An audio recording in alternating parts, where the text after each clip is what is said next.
Vous avez probablement déjà entendu cette phrase. Cherchez premièrement le royaume de Dieu et sa justice, et le reste vous sera donné par-dessus tout. Mais que signifie-t-elle réellement? C'est quoi sa vraie signification? Vous savez, les mots sont les outils de communication les moins fiables. Pourquoi? Tout simplement parce qu'ils sont ouverts aux diverses interprétations. Lorsqu'une phrase n'est pas comprise dans son entièreté ou lorsqu'elle est légèrement modifiée, elle change de sens ou de signification. Et lorsqu'une phrase change de sens, cela peut vous induire en erreur. D'ailleurs, la mauvaise interprétation de la phrase « Cherchez premièrement le royaume de Dieu et sa justice, et toutes ces choses vous seront données par-dessus » a induit beaucoup de gens en erreur. Et cela ne peut pas continuer indéfiniment. Voilà pourquoi je viens à travers cette vidéo vous apporter certains éclaircissements. Car vous connaîtrez la vérité et la vérité vous affranchira.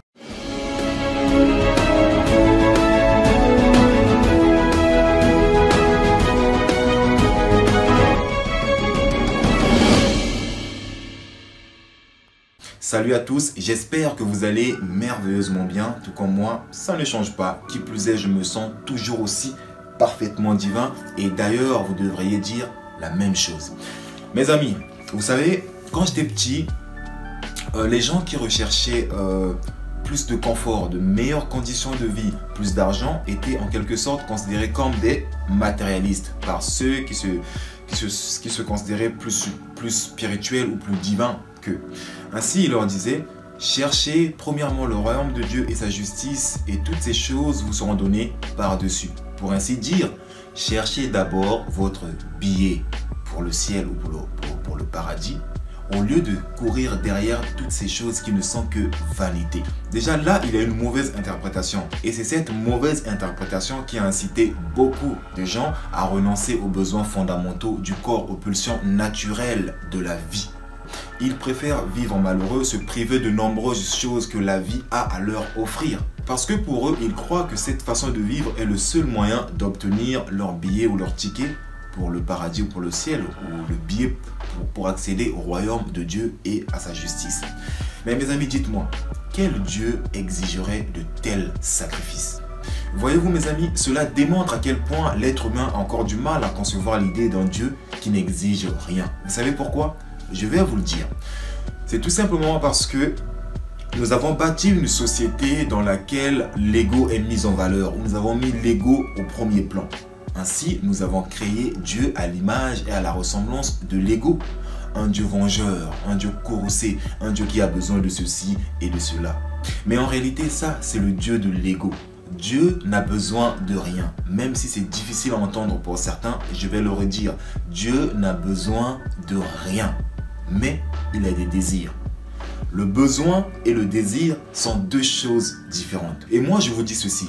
Votre désir de plus de vie, plus d'argent, plus de confort, de meilleures conditions de vie, sont tous des désirs louables et naturels. C'est tout simplement la vie en vous qui cherche une pleine expression à travers l'usage des choses, à travers l'argent, à travers la liberté, à travers une bonne santé physique, mentale, émotionnelle, à travers un cadre de vie agréable, favorisant ainsi votre bien-être, la paix et l'épanouissement de tout votre être entier.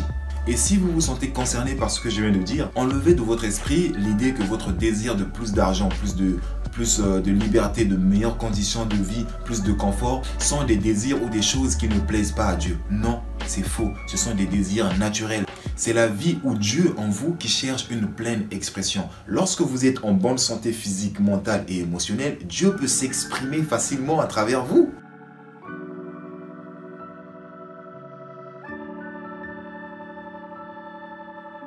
Mes amis, vous devez savoir que Dieu ou la vie s'exprime mieux chez une personne qui est au-dessus de la bataille quotidienne de la vie, à savoir métro, boulot, dodo, une personne qui est tout le temps stressée, angoissée, frustrée.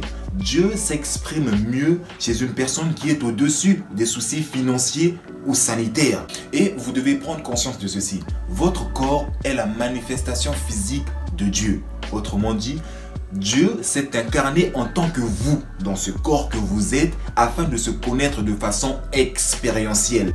Et lorsque vous prendrez conscience que vous êtes des dieux, vous comprendrez automatiquement que votre désir de plus d'argent, plus de confort, plus de liberté, plus de connaissances, de meilleures conditions de vie sont les mêmes désirs que ceux de Dieu.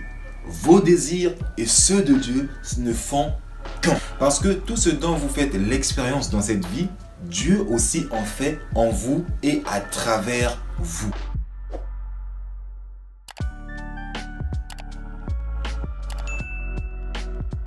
Et maintenant, nous allons entrer dans la deuxième partie de la vidéo. La première partie nous a permis de préparer le terrain. Et dans cette deuxième partie, nous allons répondre à la question clé. Que signifie chercher premièrement le royaume de Dieu et sa justice et le reste vous sera donné par-dessus tout? Là, mes amis, j'aurai besoin de toute votre attention. Déjà, avant d'entrer dans le vif du sujet, vous devez comprendre que le royaume de Dieu n'est pas un monde qui vous est inaccessible si vous vivez une vie riche et épanouie sur le plan physique ou matériel. Non, le royaume de Dieu est un monde qui se trouve en vous et tout autour de vous.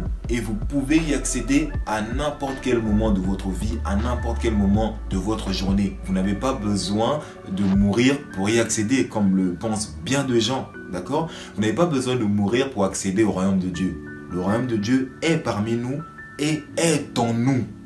Alors, pour comprendre la véritable signification de la phrase « Cherchez premièrement le royaume de Dieu et sa justice et le reste, et toutes ces choses vous seront données par-dessus », on va la séparer en deux. Dans la première partie, nous allons d'abord expliquer « Cherchez premièrement le royaume de Dieu et sa justice ».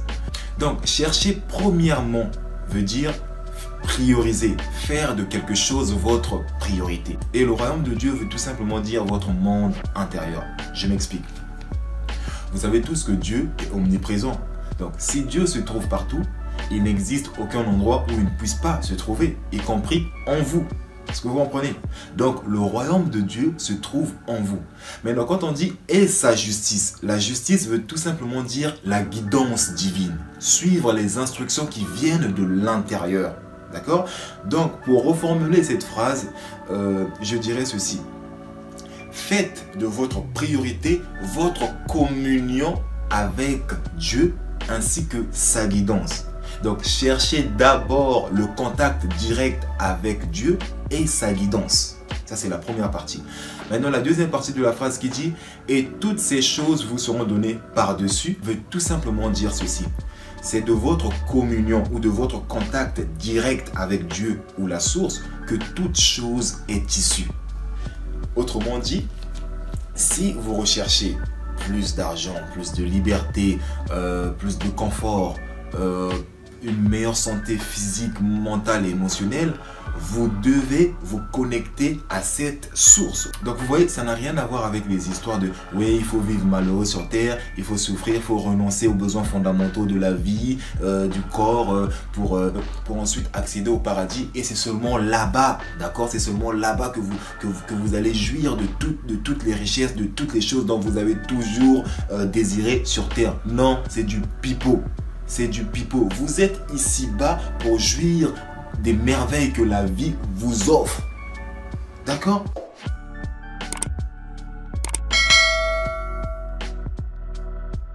Et avant de finir, je tiens quand même à vous mettre en garde. Si les possessions matérielles, l'argent ou encore le statut social sont vos priorités et rien d'autre, sachez que votre vie spirituelle sera vide et terne.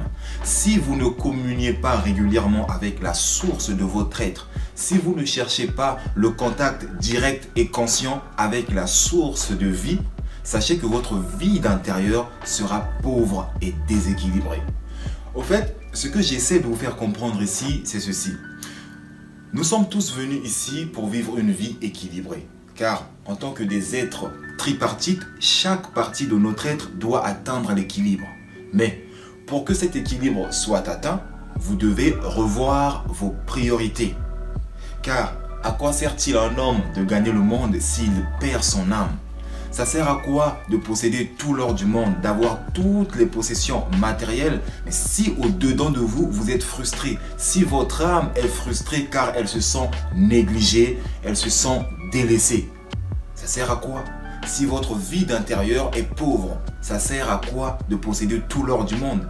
Je vous invite donc à revoir vos priorités. D'ailleurs, je vous encourage à regarder cette vidéo encore et encore. Consommez-la sans modération. Et si elle vous a touché, partagez-la autour de vous. Vous n'avez pas le temps, c'est pas grave. Laissez juste un j'aime en cliquant sur le pouce bleu. Comme ça permettra à l'algorithme de proposer mon contenu à d'autres personnes. Et ce, grâce à vous, parce que vous serez en quelque sorte un canal à partir duquel d'autres âmes vont découvrir ma chaîne Motiveuse Power. Et je vous suis infiniment reconnaissant. Il veut monter. Allez, monte. Monte. Vas-y, monte. Et d'ailleurs, n'oubliez pas de vous abonner pour plus de contenu impactant, motivant, inspirant et qui vous aide à devenir qui est ce que vous choisissez d'être chaque jour de votre vie afin d'actualiser le meilleur de vous-même. Quant à moi, je vous dis à la prochaine vidéo. Que Dieu vous bénisse. Ciao, ciao, ciao.